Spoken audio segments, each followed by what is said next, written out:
Janasena party అది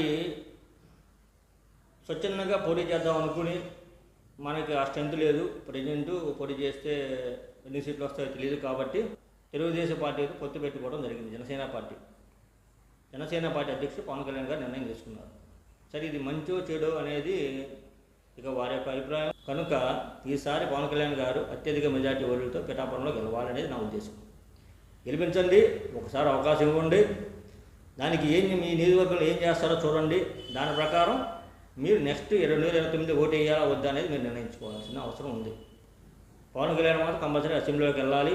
అలాగే పవన్ కళ్యాణ్ సంబంధించిన పార్టీ జనసేన పార్టీ అభ్యర్థులు ఎవరైతే ఉన్నారో, ఎవరికైతే అర్హత ఉందో, ఎవరైతే మంచి వ్యక్తులో వాళ్ళందరూ కూడా అసెంబ్లీలోకి అడుగు పెట్టాలనేది నా ఉద్దేశం. అందరూ వెళ్ళాలి, కొత్త పార్టీకి సంబంధించిన అందరూ అసెంబ్లీలోకి అడుగు పెట్టాలి.